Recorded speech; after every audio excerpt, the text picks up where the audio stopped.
Hello மக்களே. So இன்னைக்கு நம்ம வெஜிடேரியன் சப்ஸ்கிரைபர்ஸ்க்காக வெஜிடேரியன் ஸ்பெஷல் ஃபுட். ஸோ நம்ம இன்னைக்கு வெஜிடபிள் பிரியாணி, அதாவது புலாவ் சொல்லலாம், இல்லைனா ஷாஹி புலாவ் அப்படின்னாலும் எதுனாலும் நீங்கள் சொல்லிக்கலாம். ஸோ நம்ம இன்னைக்கு எல்லா வெஜிடபிள்ஸும் போட்டு இன்னைக்கு பண்ண போகிறோம். ஸோ அதுக்கு நம்ம எண்ணெய் வதக்க ஆரம்பிச்சிரும். அதுக்கப்புறம் மற்றதை நான் சொல்லிடுறேன். ஸோ கொஞ்சோண்டு எண்ணெய் போட்டுட்டு பட்டை லவங்கம் ஏலக்காய் போட்டு பிரியாணி எல்லாம் போட்டு, ஸோ பட்டை லவங்கம் ஏலக்காய் பிரியாணி இலை போட்டுட்டு கொஞ்சம் வெடிச்சதுக்கப்புறம் வெங்காயம் போட போகிறோம். ஸோ அடுத்து வெங்காயம் போடுறோம். வெங்காயம் வதங்குறதுக்குள்ளே நம்ம மற்ற எல்லா வெஜிடபிள்ஸும் கொஞ்சம் மேரினேட் பண்ணிடுவோம். பட்டாணி, உங்கள் வீட்டில் என்னென்ன வெஜிடபிள்ஸ் இருக்கோ நீங்கள் அதெல்லாம் போடலாம். நான் பட்டாணி, கேரட், பன்னீர், காலிஃப்ளவர், மஷ்ரூம், பீன்ஸ் இதெல்லாம் நான் போடுறேன். ஸோ உங்கள் வீட்டில் என்னென்ன வெஜிடபிள்ஸ் இருக்கோ நீங்கள் அதை போட்டுக்கலாம்.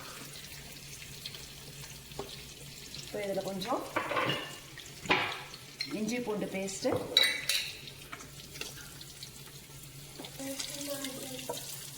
ஸோ இதில் இஞ்சி பூண்டு பேஸ்ட்டு, கர்டு,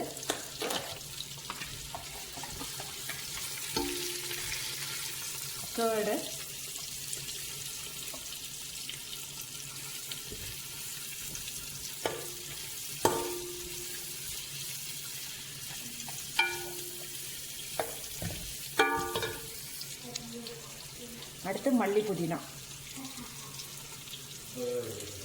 மீது மல்லி புதினா பாதி மல்லி புதினா போட்டுக்கோங்க, மீதை தம்முக்கு வச்சுக்கோங்க. இதில் சில்லி பவுடர், மல்லித்தூள்,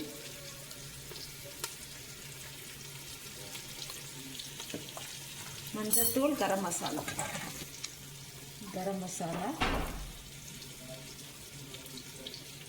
மஞ்சள் தூள்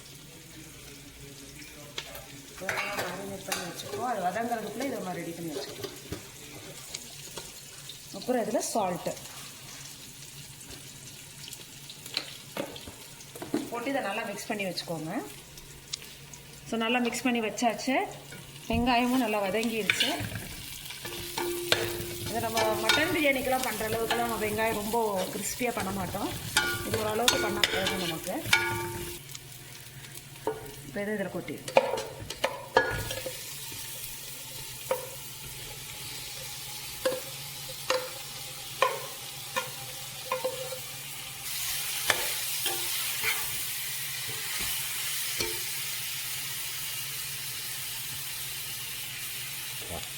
இதில் ஒரு தக்காளி கட் பண்ணி போட்டுக்கோங்க.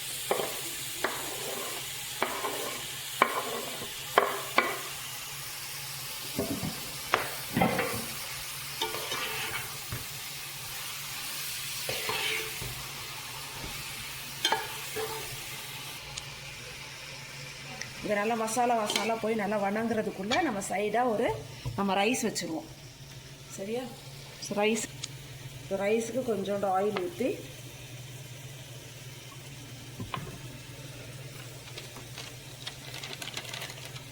பிரியாணி இலை,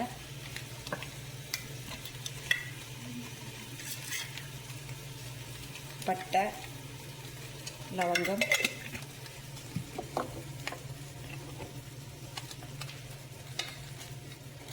கொத்தமல்லி புதினா போட்டு தண்ணி ஊற்றணும்.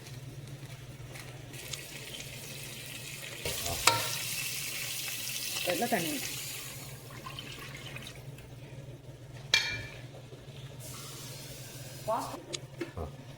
ஸோ நம்ம இதில் பாஸ்மதி ரைஸ் போட போகிறோம். பாஸ்மதி ரைஸ் நம்ம ஃபுல்லாக குக் பண்ண போகிறதில்ல. ஒரு 3/4 வெந்ததுக்கப்புறம் இதை வடித்து நம்ம எடுத்துருவோம். ஸோ ரைஸுக்கு தேவையான அளவுக்கு உப்பு இதில் போட்டுக்கிறோம்.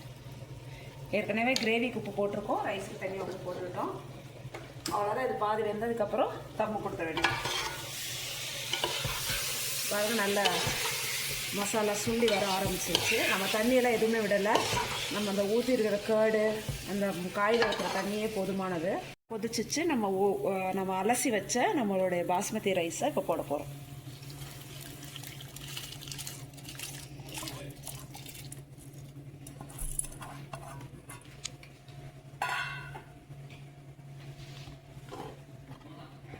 வந்து நம்ம முழுசாக வேக வைக்க போகிறது இல்லை, ஒன்றுக்கும் பாதியும் இருந்தால் போதும் நமக்கு. எதுனா திரும்ப நம்ம வந்து இது கிரேவி மேலே போட்டு தம் கொடுக்க போகிறோம். அப்போ திரும்ப நல்லா வெந்துடும் அது.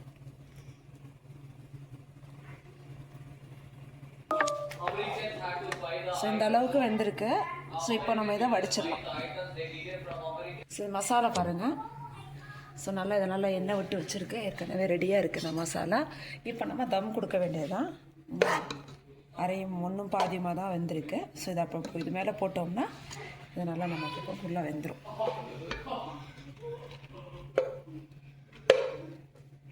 ஆக்சுவலாக நான் வந்து வெஜிடபிள்ஸ் நிறைய போட்டிருக்கேன், ரைஸ் கம்மியாக போட்டிருக்கேன். பிகாஸ் எங்கள் வீட்டில் கொஞ்சம் வெஜிடபிள்ஸ் நிறைய சேர்த்துக்கணும்னு.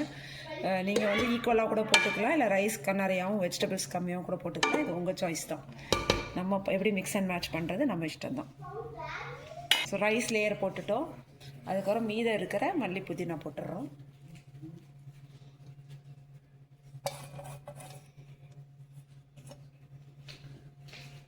அப்புறம் லெமன், ஒரு லெமன் புழிஞ்சு விட்டுருங்க. ஸோ அவ்வளோதாங்க, நம்ம தம்முக்கு வந்து நம்மளுடைய வெஜிடபிள் பிரியாணி ரெடி ஆகிடுச்சு. இப்போ இதை வந்து ஒரு சிம்மில் நல்லா லோ ஃப்ளேமில் பொறுமையாக அது வாட்டு குக் ஆகட்டும். கொஞ்ச நேரத்தில் நம்ம பிரியாணி ரெடி. ஸோ நம்ம பிரியாணி நல்லா சூப்பராக வெந்துருச்சு. ஸோ பாருங்கள், கீழேருந்து கொஞ்சம் திருப்பி வைக்கணும்.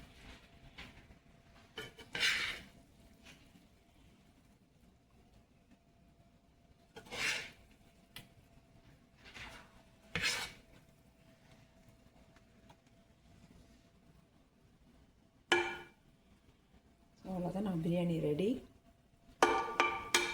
வெளியில் கிளைமேட் நல்லா மழை பெஞ்சிட்ருக்குங்க, அதனால் வெஜிடபிள் பிரியாணி, பன்னீர் மஷ்ரூம் பிரியாணி.